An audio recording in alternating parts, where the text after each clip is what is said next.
Good night.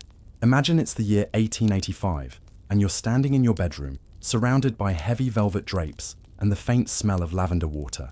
Your maid has just spent an hour lacing you into a corset so tight it feels like you've lost a rib, and now she layers satin, silk, and lace over your frame. The gown glows in deep burgundy with shimmering golden trim. Velvet panels catch the candlelight, while pleats and ruffles cascade down the skirt like a waterfall of fabric. A string of pearls rests on your collarbone, a delicate fan hides in your hand, and your hat, decorated with feathers tall enough to brush the chandelier, completes the look. You glance into the mirror and for a moment, you look like a duchess, or at least a woman worth $1 million. Every fold of fabric whispers power, privilege, perfection, and yet that was just an ordinary evening's preparation in the Gilded Age. Because the Gilded Age was not just about robber barons building railroads and buying castles that looked suspiciously like Versailles. It was also about women squeezing themselves into gowns so elaborate that simply sitting down became a logistical nightmare. But before we sink into bustles, ruffles, and those terrifying leg-of-mutton sleeves, let's ask the obvious question. Why do we care about fashion from a century and a half ago? Because fashion was never just about clothes. In the Gilded Age, what a woman wore was her resume, her social media profile, her billboard announcing, "Yes, I belong to the right circle, I have the right husband, and no, I don't do my own laundry." Picture it again. The year is 1885, and you've been invited to an opera in New York. You step into the lobby and see a sea of gowns glittering like gemstones under the chandeliers. Deep burgundies, emerald silks, gold thread embroidery. It's less night at the opera and more competitive peacocking on a marble staircase. Each outfit tells you something. How much money the wearer has, how closely she follows Paris couture, and whether she's daring enough to sneak in a Japanese-inspired butterfly motif without the other women hissing about it behind their fans. And it wasn't just about vanity. The Gilded Age woman's wardrobe was her armor in a society that gave her little else.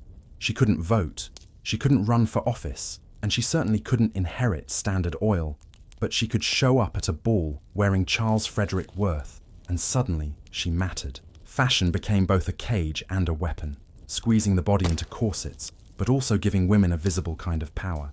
So tonight, as you're settling in under the covers, we'll explore what made Gilded Age fashion so extravagant, so impractical, and so revealing, not just of skin, but of an entire society gilded in gold on the outside and deeply cracked underneath. Close your eyes and let's set the stage. It is the final third of the 19th century, somewhere between 1870 and 1900, and you, lucky you, have managed to be born not into a tenement on the Lower East Side, but into a family with fortunes as deep as the folds of a silk ball gown. Your days are not filled with factory shifts or laundry water that scalds your hands raw, but with invitations, calling cards, and the quiet confidence that your name means something. This was the Gilded Age, a term coined by Mark Twain and Charles Dudley Warner in their 1873 novel, The Gilded Age, A Tale of Today.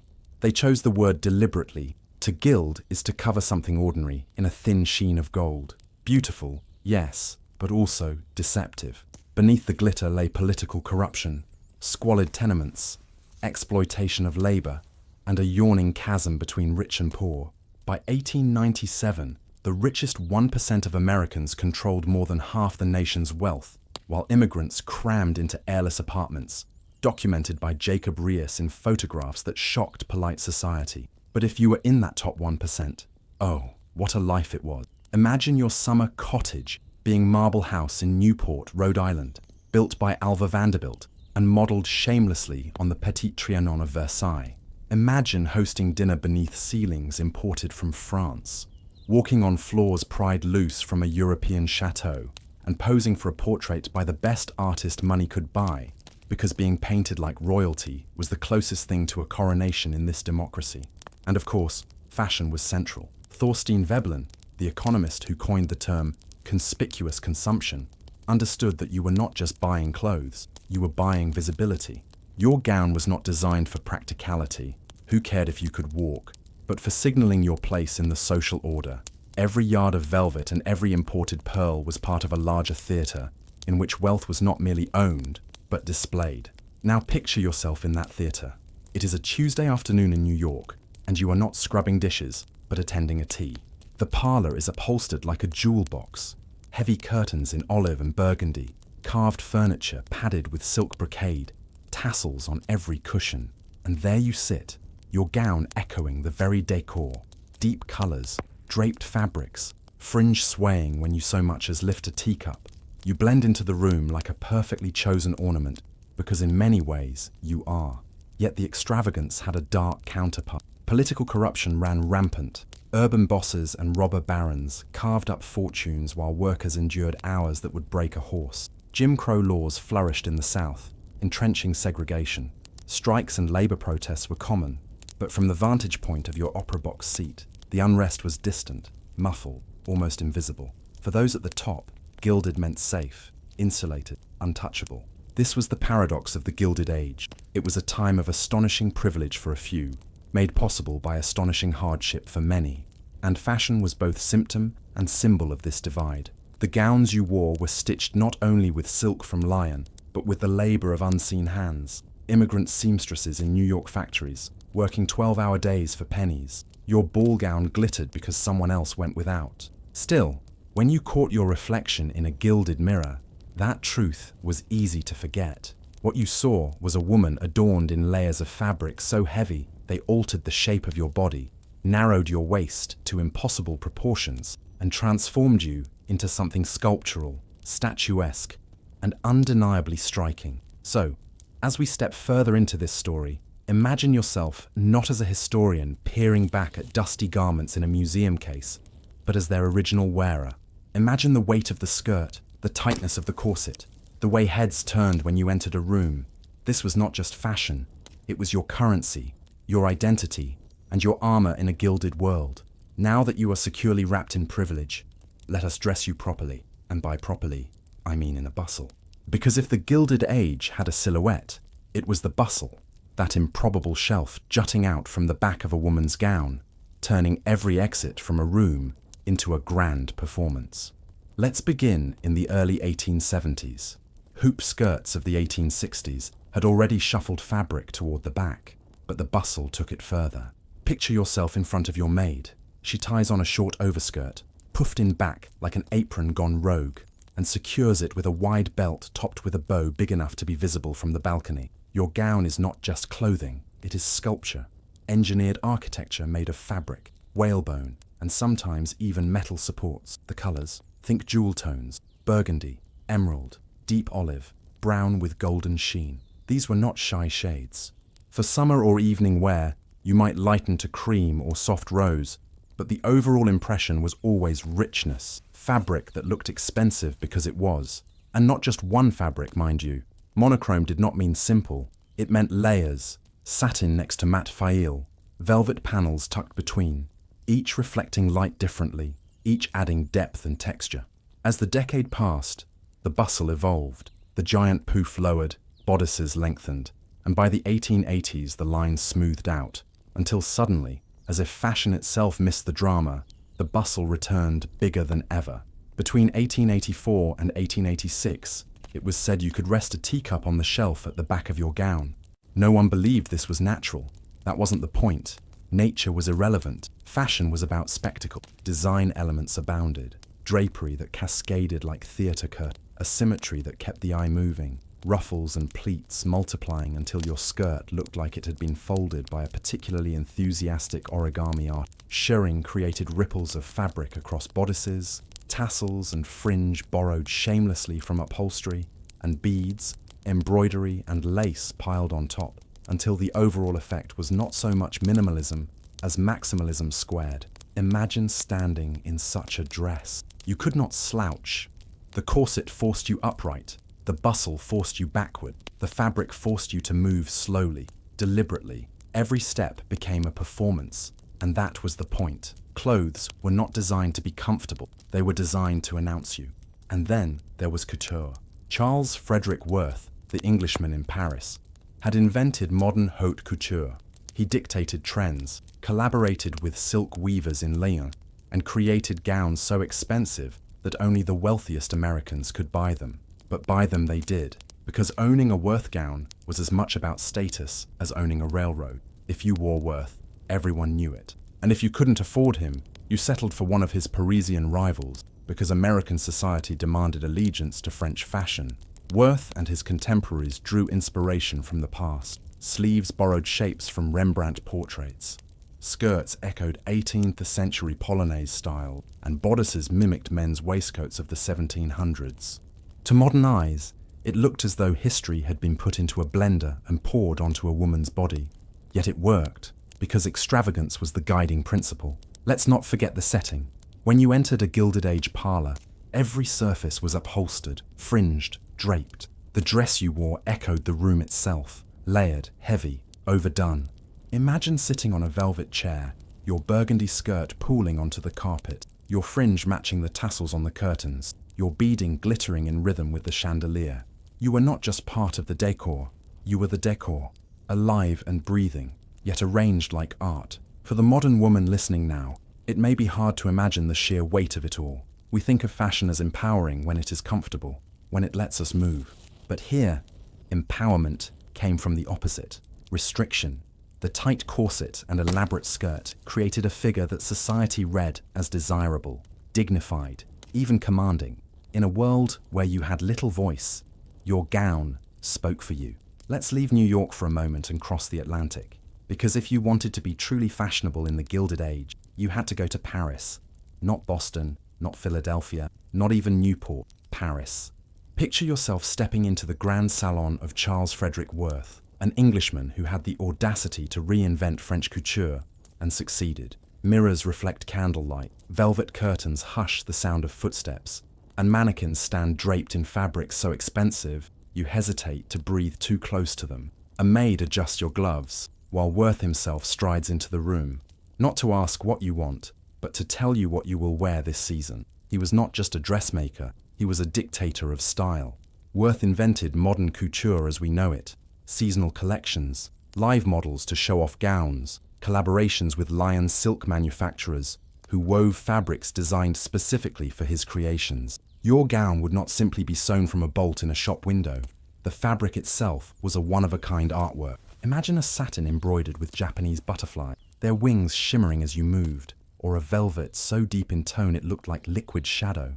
Art Nouveau curves, Japonisme motifs, historic references, fashion pulled from every corner of art and design. And the cost? Astronomical. A single Worth gown could equal a year's wages for a middle-class family. Yet American millionaires paid without flinching, because walking into a ball in New York wearing Worth was like arriving in a Rolls-Royce. Everyone noticed. Worth also borrowed lavishly from the past. One gown might feature sleeves inspired by a Rembrandt portrait. Another might drape like an 18th century Polonaise. Bodices sometimes mimicked men's waistcoats from the 1700s, because why not pilfer from your husband's ancestors? Even the hem decorations echoed French aristocracy of the 1780s. Fashion was not linear. It was a kaleidoscope of history repackaged for the elite. So as you lie here tonight, imagine standing in that Paris salon, the air heavy with perfume, a seamstress pinning fabric around you, while Worth himself tilts his head critically. For a moment, you are not just dressed, you are transformed into a piece of living art. If Paris was the fountain of fashion, New York was its stage, and the most theatrical nights of all were the costume ball. Forget Halloween with paper money. These were spectacles of wealth, where guests arrived dressed as queens, goddesses, or allegories of electricity. Take Alva Vanderbilt's legendary 1883 masquerade ball. Her Fifth Avenue mansion glittered with lights. The marble staircase filled with guests in costumes so extravagant they blurred the line between human and chandelier. You, of course, would attend as something grand, perhaps a Venetian princess, your gown stitched with gold thread, or the spirit of electricity, wearing a tiara wired to sparkle with tiny lights. Yes, they really did. Imagine sweeping into a ballroom already dripping with jewels, and yet somehow your outfit is still the most dazzling object in the room.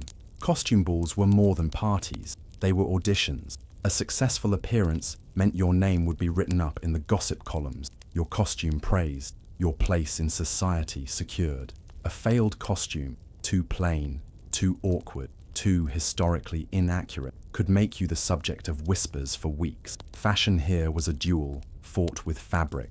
There's something almost endearing, isn't there, about 40-year-old men dressed as medieval knights, or society matrons parading as Marie Antoinette, while the real France rolled its eyes. These were adults indulging in aristocratic cosplay, trying to out-Europe Europe, and yet, as absurd as it seems, the pressure was real. Imagine the nerves before stepping out of your carriage. Was your costume grand enough? Or would you be dismissed as a parvenu trying too hard? The costume ball revealed the Gilded Age obsession in its purest form. Fashion not as clothing, but as theatre. You weren't just dressing, you were casting yourself in a role. And everyone, from the footman at the door to the editor writing the society column, was watching your performance. Let's linger in your Gilded Age wardrobe a little longer, because to truly live in this world of privilege, you need to understand just how many outfits were required to perform your role properly. A lady of standing didn't just own dresses, she owned a timetable of dresses. Each one corresponded to a ritual, an expectation, a rule etched into the etiquette books of the era. Imagine opening the doors of your wardrobe in the morning.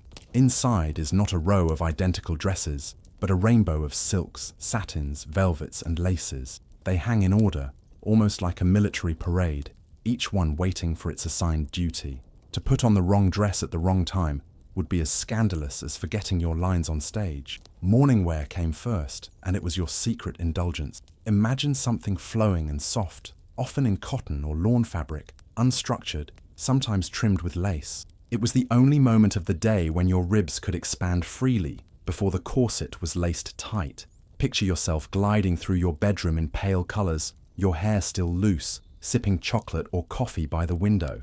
To us today, it might feel like elegant loungewear, what yoga pants aspire to be, if yoga pants had puffed sleeves and embroidery. By midday, however, comfort gave way to performance. If guests might appear, you slipped into a tea gown. This was one of the most beloved inventions of the late 19th century. The tea gown said, "I am at home, but still magnificent." Imagine yourself in chiffon embroidered with gold thread, or velvet trimmed with lace. The silhouette looser than a ball gown, but no less beautiful. You could pour tea for your friends, recline faintly on a chaise, or read poetry aloud while looking impossibly graceful. A tea gown borrowed from history, with medieval sleeves or Renaissance cascades, giving you the air of an aristocrat from another century. It was a gown for being admired in your own parlour, which, conveniently, was decorated to match. Now suppose you left the house. Your wardrobe would pivot again. Street dress required dignity and modesty. Long sleeves, high necks, gloves on your hands, hat on your head. Walking down Fifth Avenue was as much about being seen as buying anything. Think of it as your public armour, a costume that declared, "I belong to the respectable class." Too much skin or too much decoration could suggest impropriety. Too little, and you risked appearing dowdy. It was a delicate balance, the equivalent of today's endless debates about business casual. And then came evening, when fashion reached its peak. Dinner at home required a dinner dress, rich fabrics, refined trims, but a neckline that suggested intimacy without scandal. If you were invited to a ball, however, the transformation was dramatic. Ball gowns were confectionery wonders. Picture yourself in ivory silk trimmed with roses, or pale blue satin with cascades of lace, shoulders bared, arms encased in long gloves, jewels glittering at your throat. Under the glow of chandeliers, your gown became part of the scenery, each waltz turn catching the light. It was impractical, yes, but practicality was the last thing on anyone's mind. If the destination was the opera, your gown would shift again. Opera gowns were designed to be admired from afar. Deep jewel tones, ruby, emerald, sapphire, gleamed beneath gaslight, chosen to stand out across the theatre. From your box seat, framed in velvet curtains, you yourself became a kind of performance, as important as the soprano on stage. What strikes us now is the sheer variety. One woman could require half a dozen outfits in a single day, each dictated not by her mood, but by society's script. And the expense. Fabrics were costly, trims endless, and keeping up appearances was a competition. For the wealthy, this constant costume change confirmed superiority. For the middle class, it was a struggle to keep up, buying or copying gowns to avoid looking gauche. As you picture yourself in this rhythm of dressing, imagine the rituals of preparation. A maid fastens hooks and eyes, smooths pleats. A A range is ruffled. Gloves are buttoned with a special tool because your corseted waist makes bending nearly impossible. A fan is chosen to match the gown, jewels selected to catch the candlelight. You do not simply put on clothes, you stage a performance of wealth. Think of how different this is from our own world, where many of us own a day-to-night dress and call it efficient. For a Gilded Age woman, efficiency was vulgar. Luxury was measured by how many times you could change in 24 hours. So, as you drift further into sleep, imagine walking through the hours of your day in gowns like chapters of a novel.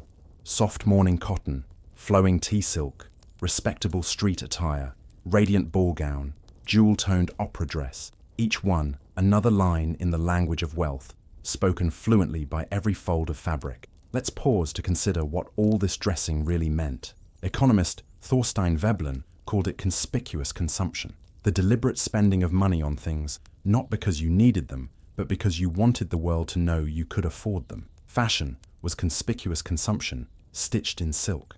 Imagine the cascade of expenses surrounding a single ball gown. The fabric alone, imported satin or lion velvet. The lace, perhaps handmade in Belgium. The jewelry, diamonds to flash against candlelight. The gloves, fan, shoes, petticoat. And behind all that, the army of seamstresses, maids, jewelers, and milliners, whose labor made your evening possible. One gown could support a small village, and you wore it for one night. But the gown was only the beginning. Your mansion matched it, modeled on a French chateau, filled with imported marble, draped in fabrics that echoed your dress. Portrait painters like John Singer Sargent immortalized you in oil, ensuring your gown outlived its seams. You didn't just wear wealth, you inhabited it, every surface around you reflecting and reinforcing the spectacle. Meanwhile, across town, Jacob Riis photographed immigrant families crammed into one-room tenements, their children barefoot in alleyways. The contrast was staggering. Velvet against rags, chandeliers against gaslight. Fashion became the most visible symbol of inequality, a skirt trimmed with pearls, while a factory worker's daughter stitched hems for pennies. And yet, from your perspective, this was normal. You didn't think about tenements when you adjusted your diamond necklace. You thought about whether Mrs. Astor would approve. Fashion allowed you to gild reality, just as Twain suggested. So when you picture yourself in that mirror, remember, every ruffle, every jewel, every imported feather was not just a decoration, but a declaration. It said, I have arrived, I belong, I am untouchable. Now let's step forward into the 1890s, when the script of fashion, and of womanhood itself, began to change. If the 1880s made you into a sculpture with a bustle, the 1890s gave you movement. The silhouette slimmed into A-line skirts, while above, sleeves ballooned to comic proportion. These were the leg-of-mutton sleeves, swelling so large in 1894 and 1895 that they looked like clouds perched on your shoulders.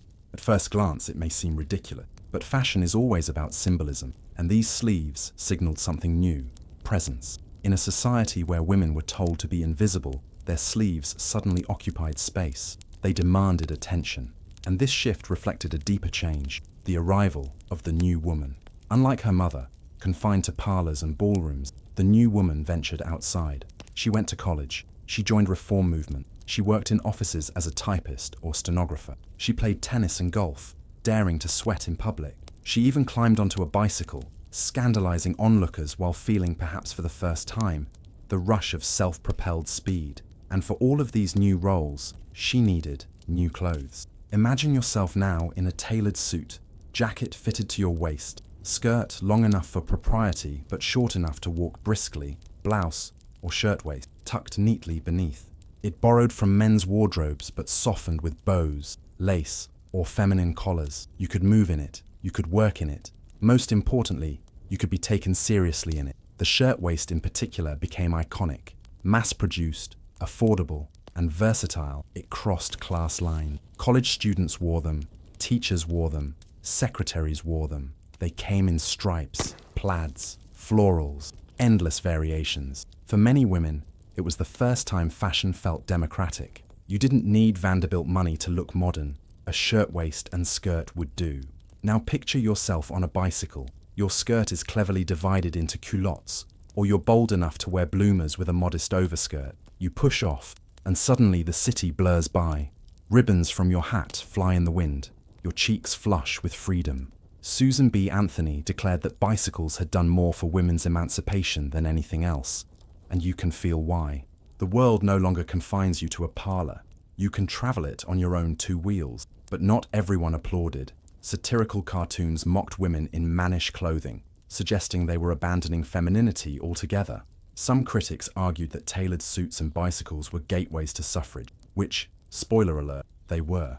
But ridicule could not stop the change. Once women tasted mobility and independence, there was no going back. By 1900, your reflection told a different story than your mother's. She had been a living statue, bustled and corseted into immobility, a symbol of wealth's excess. You are slimmer, sharper, sleeves modest again but posture freer, your suit practical, your shirtwaist crisp. You carry books from college, or perhaps office papers. You join clubs, debate reforms, march for suffrage. Your clothes no longer cage you, they carry you forward. Fashion historians call this the shift from conspicuous consumption to functional modernity. But for you, lying in bed tonight, it is simpler. One wardrobe whispered wealth, the other promised freedom. One taught you to glide across a ballroom floor, the other allowed you to pedal into the future. So as you drift deeper into sleep, imagine straddling both worlds. In one dream, you are still at a marble ball, silk skirts rustling, diamonds glittering. In the next, you are on a bicycle, sleeves puffed, ribbons flying, riding toward a century where women's voices would grow louder. Both are real, both are beautiful, but only one would change the world. Now let's talk about the unspoken rules. Because in the Gilded Age, fashion was not just beauty, it was politics. What you wore could secure your daughter's marriage into a European title. Consuelo Vanderbilt, trussed into a gown chosen by ambitious mother, became Duchess of Marlborough and Mistress of Blenheim. The gown was her dowry in fabric. At home, balls were battlegrounds of subtle signal. Too daring a neckline, you might be whispered about. Too plain a dress, you risked being overlooked. Arriving in last year's sleeve style, social death. Fashion was a currency, and the exchange rate fluctuated with each season. Newspapers amplified the stakes. Gossip columns described gowns in breathless detail, praising the newest Worth creation, or sniping at an unfortunate color choice. Imagine reading about yourself the next morning.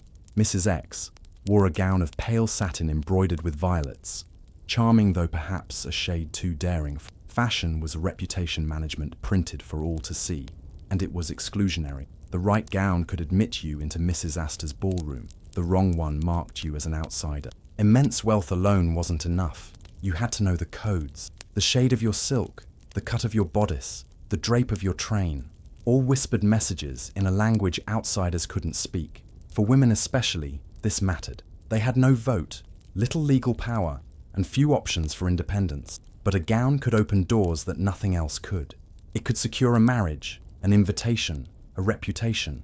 It could silence gossip or ignite it. So, as you imagine yourself standing before your wardrobe tonight, remember, you aren't just choosing colors, you're choosing alliances. Each sleeve and pleat is a political act, binding you closer to, or cutting you off from, the society you inhabit. Fashion wasn't frivolous, it was survival. By the time the 20th century dawned, the grand ballrooms of the Gilded Age were still gleaming, the carriages still rolling, the diamonds still glittering under chandeliers.